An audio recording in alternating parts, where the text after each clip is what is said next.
দেখো এই চ্যাপ্টারের অঙ্কগুলো করতে একটা মাত্র সূত্রই লাগে, সেটা কোনটা? আই সমান পি টি আর, পিটিআর বা পিআরটি যেটা খুশি বলতে পারো, বাই 100। এখানে এই আই পি টি আর এগুলো কি? পি হচ্ছে মূলধন বা আসল, পি হলো আসল, অর্থাৎ ব্যাংক থেকে বা পোস্ট অফিস থেকে যে টাকাটা ধার করা হচ্ছে বা যে টাকাটা জমা রাখা হচ্ছে সেটা হচ্ছে আসল, একটা বড় সড়ো অ্যামাউন্ট যেটার উপরে কাজ হবে সেটা হচ্ছে আসল, সেটা হলো পি, পি দিয়ে ডিনোট করা হয়। তারপরে টি, টি টাইম সময়, এই আসলটা কত দিনের জন্য খাটানো হচ্ছে সেটা হচ্ছে টি বা সময়। আর আর হলো সুদের হার, ব্যাংক পোস্ট অফিস বা সমিতি যাই বলো যেখান থেকে টাকাটা ধার করা হয়েছে বা টাকা জমা রাখা হয়েছে সেই জায়গাকার সুদের হার। এটা সব সময় পার্সেন্টেজ দিয়ে থাকবে অথবা শতকরা লেখা থাকবে পাশে। আর আই, এই যে আই হলো সুদ, মোট সুদ। পি আসল, টি সময় ধরে, আর পার্সেন্ট সুদের হারে খাটালে যে সুদটা পাবো সেটাই হলো আই। ঠিক আছে, এবার এখানে আর একটা কথা পাবে তোমরা, সেটা হচ্ছে স্ববৃদ্ধি মূল। স্ববৃদ্ধি মূল, এটা মানে কি? এটা হচ্ছে বৃদ্ধি, যেটা হলো মূল হচ্ছে আসল, মূলটা কতটা বৃদ্ধি হলো সেটা একসাথে করে, অর্থাৎ আসল তার সাথে যোগ হবে কোনটা? বৃদ্ধি, অর্থাৎ সুদ যেটা পাওয়া গেল সেটা। তাহলে সুদ যোগ আসল সেটাই হচ্ছে স্ববৃদ্ধিমূল। সুদ আসল বা স্ববৃদ্ধিমূল একই কথা। তাহলে এই হচ্ছে সূত্র, এই হচ্ছে এই চ্যাপ্টারের গল্প। এবার এর সাহায্যে প্রত্যেকটা অঙ্ক করে ফেলা যাবে। এবার কখনো হয়তো পি অ্যাবসেন্ট, পিটা বের করতে হবে, এই সূত্রে পিটা, এই সূত্রে বাকিগুলো সব দেওয়া আছে, পিটা বের করতে হবে। কখনো টিটা বের করতে হবে, পি আর আই দেওয়া আছে, কখনো আইটা বের করতে হবে, পি টি আর দেওয়া আছে। তাহলে খুব সহজে অঙ্কগুলো হয়ে যাবে। দেখো 1 নম্বর অঙ্কটা দেখি। একের অঙ্কটা বলছে, দুই বন্ধু একসঙ্গে একটি ছোট ব্যবসা চালাবার জন্য বার্ষিক 12% সরল সুদের হারে, দেখো বার্ষিক 12%, তার মানে এটাই আর, সরল সুদের হারে একটি ব্যাংক থেকে এত টাকা ধার নিলেন, অর্থাৎ এটাই আসল বা পি। 4 বছর পরে ওই টাকার জন্য কত টাকা সুদ দিতে হবে? তাহলে সময় হচ্ছে 4, এত টাকা ধার করেছেন, এত বছর পরে সুদ দেবেন, আর সুদের হার 12%। তাহলে সুদটা কত সেটা বের করতে হবে, অর্থাৎ আয় বের করতে হবে। তাহলে এখানে বলতে এই অঙ্কে পি সমান বলে দেওয়া আছে 15,000 টাকা। সময়, আচ্ছা সময় লিখছি না, টি 4 বছর, আর আর সমান 12%, অর্থাৎ 4 বছরে সুদ হবে, সূত্রে বসিয়ে দেব, সুদ আই সমান পি টি আর বাই 100। এটা সূত্র, ক্যালকুলেশন করব খুব সহজ। এত টাকা,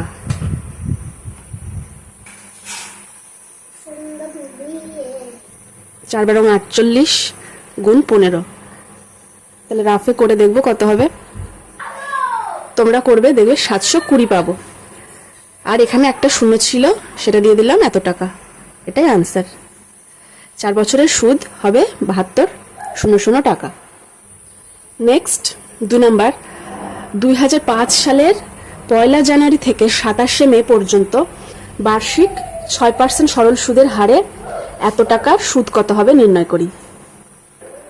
দেখো 2 নাম্বার অঙ্কে একটা সময়ের একটা ডিউরেশন বলা আছে, 1 জানুয়ারি থেকে 27 মে। তাহলে 1 জানুয়ারি থেকে 27 মে কত দিন হয় সেটা আগে বের করে নেব। তাহলে সময়কাল বা সময় যেটা ইচ্ছে লিখতে পারো, পয়লা জানুয়ারি থেকে, তাহলে জানুয়ারি মাস 31 দিনে হয় আমরা জানি, জানুয়ারি 31 দিন। ফেব্রুয়ারি 2005 সাল যেহেতু লিপ ইয়ার নয়, তাহলে ফেব্রুয়ারি 28 দিন। ফেব্রুয়ারি 28 দিন। জানুয়ারি, ফেব্রুয়ারি, মার্চের হয় 30 দিন। মার্চ 30 দিন। এপ্রিলের একটু ভুলে গেছে, মার্চ 31 দিন হবে। এটা হিসাব করার কায়দা নিশ্চয় তোমরা জানো, বাঁ হাতের ঘুষিতে দেখাতে হয়। এই যদি বাঁ হাতের ঘুষি হয়, এই উঁচুটা হচ্ছে জানুয়ারি, মাঝেরটা February, March, April, May, June, July, August, September, October, November, December. উঁচুগুলো সব 31, নিচুগুলো সব 30। শুধুমাত্র এখানে ফেব্রুয়ারি যেটা সেটা শুধু 28, বাকি সব নিচু 30। তাহলে জানুয়ারি 31, ফেব্রুয়ারি 28, আবার মার্চ 31 হবে, যেটা আমার একটু ভুল হয়েছিল, 31 হবে। তারপরে মার্চের পরে এপ্রিল নিচু, এপ্রিল 30 দিন। আর মে মাসের বলছে 27শে মে পর্যন্ত। এখানে একটা কনফিউশন নয়, একটা ধারণা আছে, এখানে কনসেপ্ট রয়েছে যে ডিউরেশনটা বলবে তার মধ্যে থেকে একদিন বাদ যাবে। এখানে যদি তুমি ধরো, তাহলে এখানে আমরা 27শে মে বলা আছে, এখানে আমরা মে 26 পর্যন্ত নেব, মে 26 দিন। কারণ এইভাবে মনে রাখতে পারো যে 27 তারিখে আমরা ব্যাংকে আবার পুনরায় যাচ্ছি এই সুদের টাকাটা দিতে বা নিতে, ঠিক আছে? অর্থাৎ পয়লা জানুয়ারি থেকে 27শে মে যদি বলা হয় ডিউরেশন, তাহলে 27শে মের দিন আমি ব্যাংকে যাচ্ছি, অর্থাৎ একদিন কম হবে। সেজন্য আমরা মে মাসে 26 দিন নিলাম। আবার এটাও এভাবে মনে রাখতে পারো যে পয়লা জানুয়ারিতে তুমি গিয়েছো ব্যাংকে টাকা জমা রাখতে বা টাকা তুলতে, তাহলে সুদের হার যেটা মানে ব্যাংকের যেটা নিয়ম, সে নিয়মটা চালু হবে পরের দিন থেকে। পয়লা জানুয়ারি গিয়েছো, তুমি টাকা জমা দিয়েছো, সব কাগজপত্র ফিল আপ করেছো, সব নিয়মকানুন যা যা আছে ব্যাংকের সেগুলো মেনে জমা দিয়েছো টাকাটা বা তুলেছো, পরের দিন থেকেই এটা অ্যাপ্লাই হবে, সুদের হারটা অ্যাপ্লাই হবে।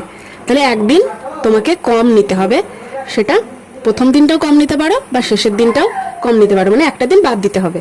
তাহলে 31 যোগ 28 যোগ 31 যোগ 30 যোগ 26 যোগ করলে পাবো 146 দিন, ঠিক আছে? দিনকে যদি বছর করে নিই, তাহলে 146/365 দিয়ে ভাগ করে দেবো, এত বছর। এবার আবার সে সূত্রে ফেলে দেব। কি লিখব?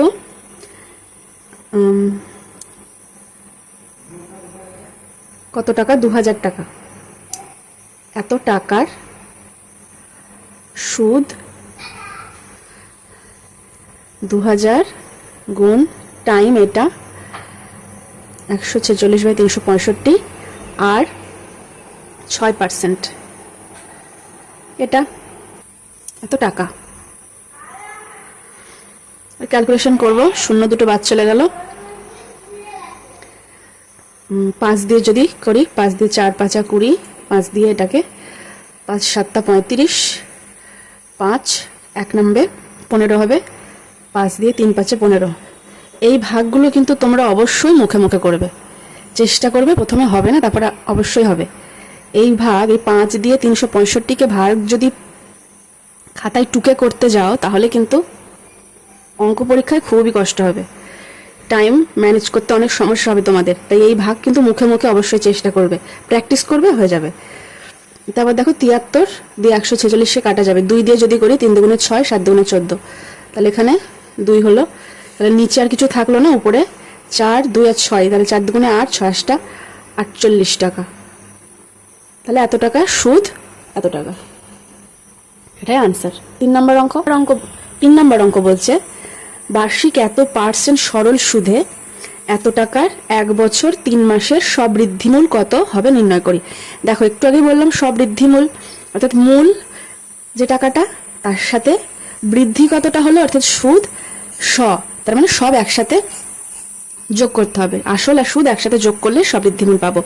তাহলে এত টাকার এত পার্সেন্ট হারে সুদের প্রথমে 1 বছরের সুদ কত টাকা হয় বের করব, তারপর 3 মাসের সুদ কতটা হয় বের করব, তারপর সে দুটো যোগ করে দিলেই মোট সুদ কতটা সেটা পেয়ে গেলাম। তার মোট সুদটা আসলের সাথে যোগ করলে সবৃদ্ধিমূল পাবো। দেখো এখানে আর বলা আছে সুদের হার 8.1/3%, অর্থাৎ আচ্ছা এত আর সমান 25/3। পি মোট টাকা এত।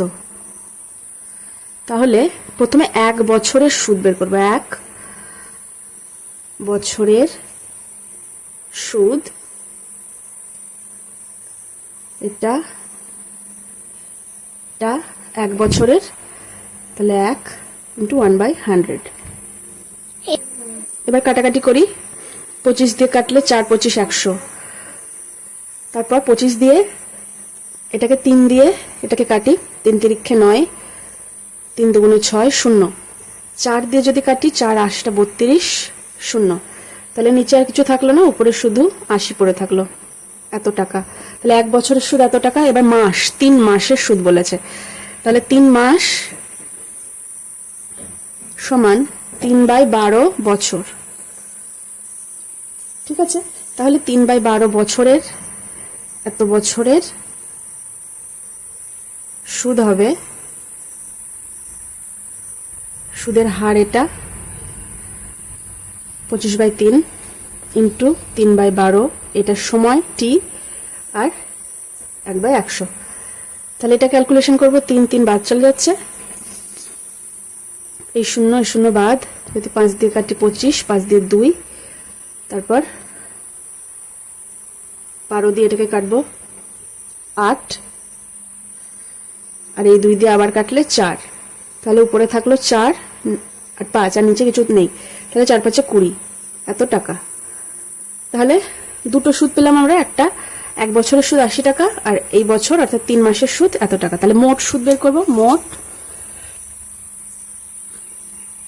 মোট সুদ 80 যোগ 20 এত টাকা, অর্থাৎ 100 টাকা। অর্থাৎ সবৃদ্ধিমূল হবে, এটা আসল, এটা সুদ, এত টাকা, অর্থাৎ 1060 টাকা। এ আনসার। এবার 4 অঙ্ক, একদম সোজা অঙ্ক। উৎপল বাবু তার জমি চাষের জন্য সমবায় ব্যাংক থেকে বার্ষিক এত % সরল সুদের হারে এত টাকা 2 বছরের জন্য ধার নিলেন। 2 বছর পরে সুদে আসলে তাকে কত টাকা শোধ করতে হবে। সুদে আসলে মানে সবৃদ্ধিমূল। এখানে পি সমান 3200 এত টাকা, আর 6% টি সময় 2 বছর। ঠিক আছে, এবার সুদ 3200 ইন্টু 2 ইন্টু 6/100, এটাই তো। P T R by 100। তাহলে খুব সোজা, 6 দুগুণে 12 আর 32 গুণ হবে, গুণ করলে পাবে 384 এত টাকা। তাহলে সুদ আসল একসাথে লাগবে, তাহলে কি লিখবো? সুদে আসলে 2 বছরে সুদে আসলে, এটা ছিল আসল, এটা ছিল সুদ, অর্থাৎ যোগ করব 4 8 5 3 এত টাকা শোধ করতে হবে।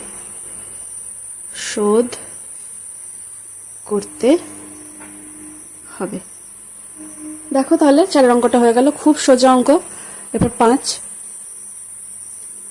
বার্ষিক এত % সরল সুদের হারে শোভাদেবী একটি ব্যাংকে কিছু টাকা জমা রাখেন। 5 বছর পর তিনি সুদ হিসেবে এত টাকা পেলেন। কত টাকা জমা রেখেছিলেন? তাহলে এখানে আমরা এইটা ধরে নেব, ধরবো এক্স বা পি, যেটা খুশি, যে পি টাকা তিনি জমা রেখেছিলেন। তারপর ওই যে সূত্রটা আমরা জানি আই সমান পি আর টি বাই 100, সেখানে বসিয়ে দেবো আর আয়ের জায়গায় এটা লিখবো। এখনো পর্যন্ত আমরা আইটাই বের করেছি, সুদ কত টাকা সেটাই আমরা বের করেছি এখনো পর্যন্ত, কিন্তু এখানে সুদটা বলে দেওয়া আছে, আসল কত টাকা ছিল সেটা বের করতে হবে। তো এটা আমি প্রথমেই বলে দিলাম যে একটাই সূত্র, এখানে এক এক সময় এক একটা জিনিস বের করতে বলবে, বাকিগুলো দিয়ে দেওয়া থাকবে আর একটা অ্যাবসেন্ট থাকবে, সেটাকে বের করতে হবে। ধরি তিনি পি বা এক্স, আচ্ছা এক্স ধরি, এক্স টাকা জমা রেখেছিলেন,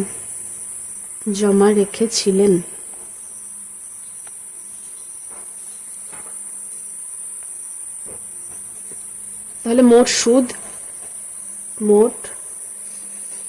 সুদ আই সমান এক্স, এখানে আসল, সময় 2 বছর,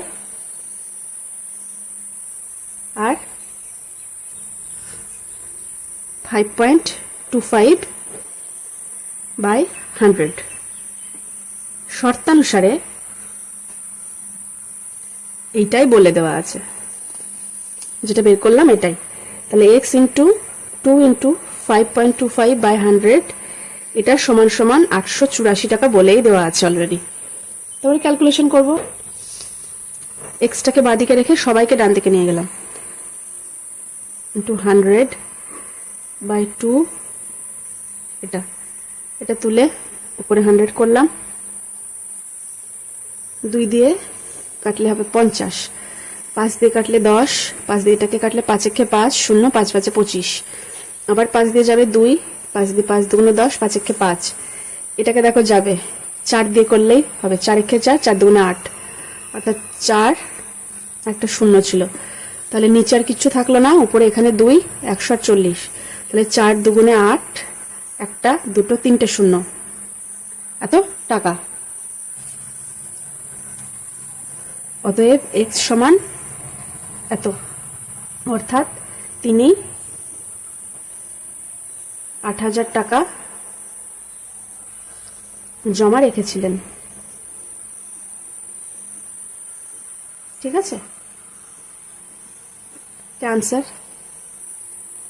6 অঙ্ক দেখো, গৌতম একটি মুরগি খামার খোলার জন্য একটি সমবায় ব্যাংক থেকে বার্ষিক 12% সরল সুদের হারে কিছু টাকা ধার নিলেন। প্রত্যেক মাসে তাকে এত টাকা সুদ দিতে হয়। তিনি কত টাকা ধার নিয়েছিলেন? এখানেও পি বের করতে হবে, মোট আসল যেটা সেটা বের করতে হবে। তাহলে কি করব, প্রত্যেক মাসে তাকে এত টাকা সুদ দিতে হয়, এক মাসে এত টাকা দিতে হয়, তাহলে 12 মাসে কত সুদ হয় সেটা দেখব।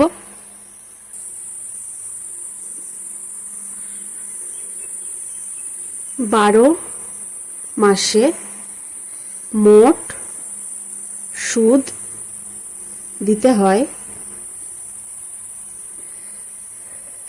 এক মাসে এটা, 12 মাসে এটা, এত টাকা। ধরি তিনি পি টাকা ধার করেছিলেন,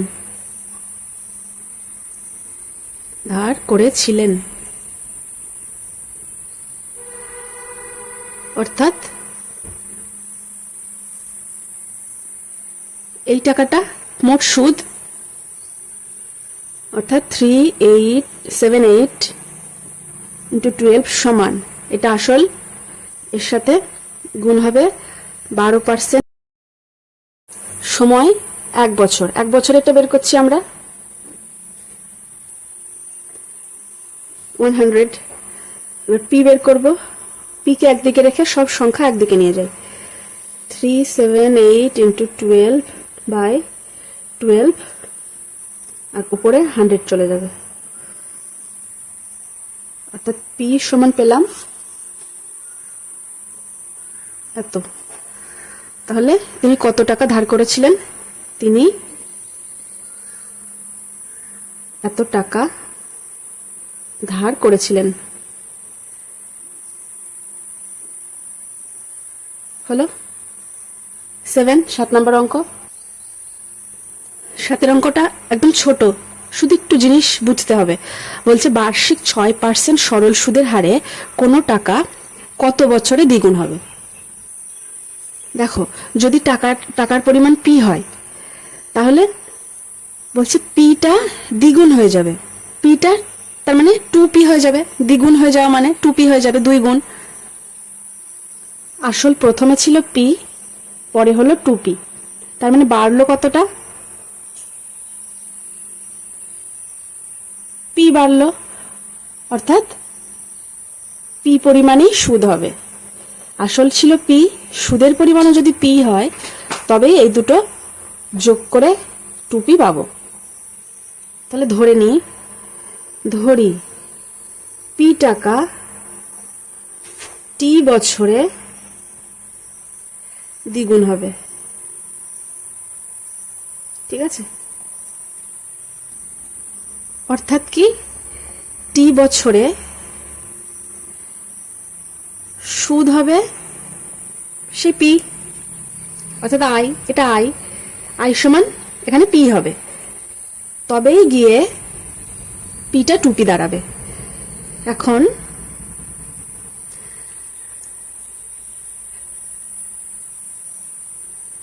পি সমান পিটিআর বাই 100, পি টি আর বলে দিয়েছে 6% বাই 100, তাহলে টি সমান কি হচ্ছে 100 into P by P into 6,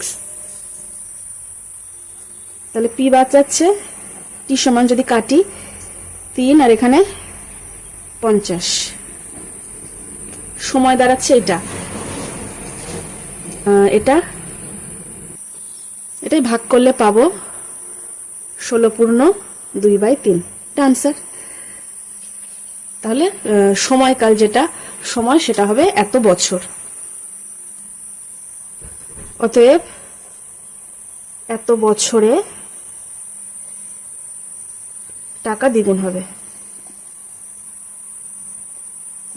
হবে। 8 অঙ্ক।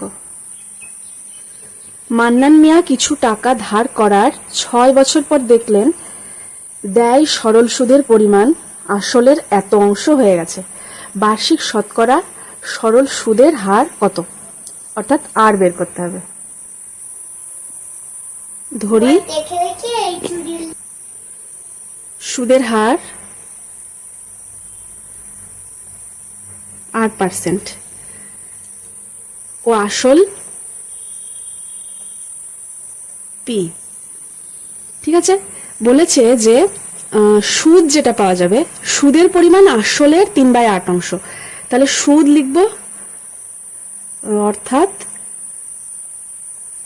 সুদ সমান আসলের পি এর 3/8, এত অংশ, এত টাকা। ঠিক আছে, তাহলে সুদ পেয়েছি, আসল জানি, সময়ও জানি 6 বছর। তাহলে এবার সূত্রে ফেলে দিই। এখন এটা সুদ 3p/8, এটা সমান পি টি আর বাই 100। এখানে টাইম 6 বছর, আর আমরা ধরে নিয়েছি 8টাই বের করব। তাহলে আর সমান, সবাইকে একদিকে নিয়ে গিয়ে 8টা একদিকে রাখছি, ইন্টু 100/6p, পি বাদ চলে গেল 250, 2 দিয়ে কাটলে 100 কে 50, 2 দিয়ে 4 25, অতএব বা আর সমান 25/4। এটাকে যদি ভাগ করে দেই পাবো 4 6 24 1। অতএব সুদের হার 6/1/4%। এটা আনসার। 9 অঙ্ক দেখো। একটি কৃষি সমবায় সমিতি তার সদস্যদের বার্ষিক 4% সরল সুদের হারে কৃষি ঋণ দেয়, কিন্তু ব্যাংক থেকে টাকা ধার করলে বার্ষিক এত % সরল সুদ দিতে হয়।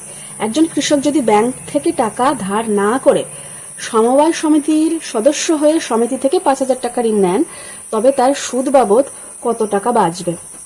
তাহলে এত টাকার এত পার্সেন্ট হারে সুদ কত হবে বের করব, আবার এত টাকার এত পার্সেন্ট হারে সুদ কত হবে বের করব।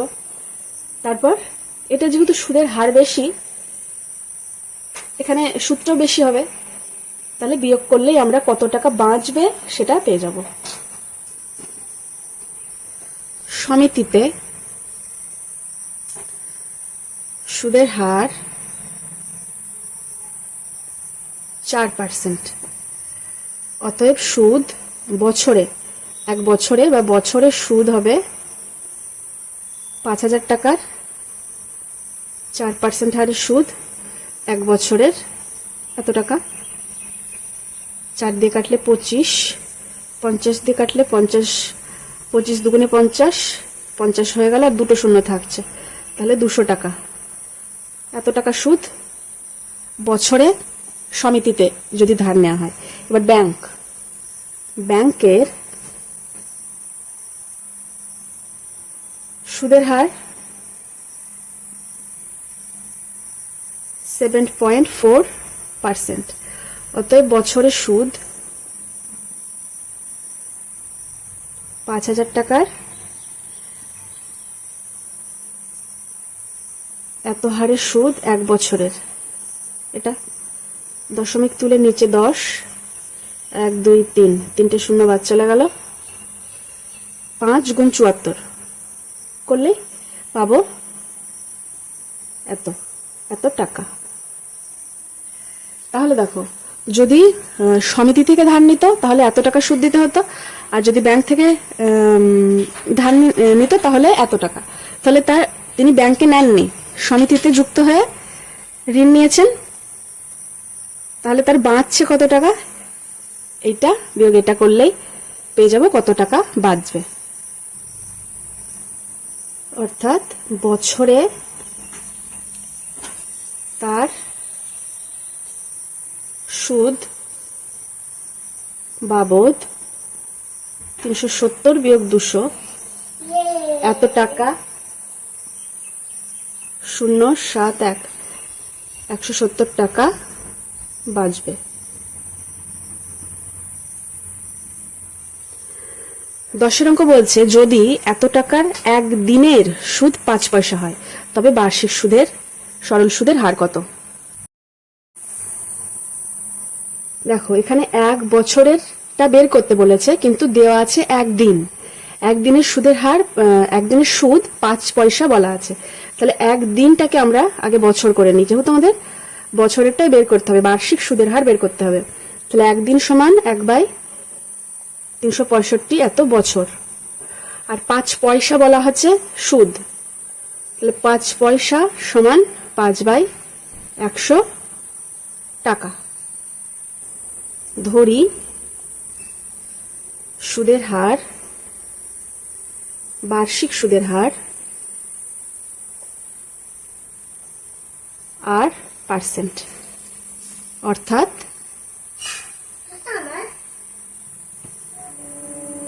292 টাকার এত বছরের সুদ বের করব, আর সুদের হার বলেছে এত পার্সেন্ট। তাহলে সুদের পরিমাণ 5 পয়সা, অর্থাৎ 5/100 টাকা। এবার দেখো ক্যালকুলেশন করব, আর এর মান বেরিয়ে যাবে।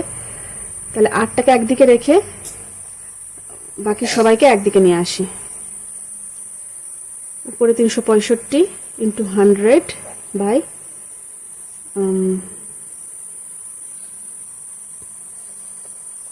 এটা 100 বাদ চলে গেল, অর্থাৎ আর সমান হলো, আর এর মান এটা পেলাম। একটা বড় সড়ো ক্যালকুলেশন, তোমরা ক্যালকুলেশন করবে, এখানে কিছু বোঝানোর নেই, পাবে তোমরা এটা। ঠিক আছে, তাহলে আর এর মান পেলাম। অতএব বার্ষিক শতকরা সরল সুদের হার এত। ঠিক আছে, এটাই আনসার।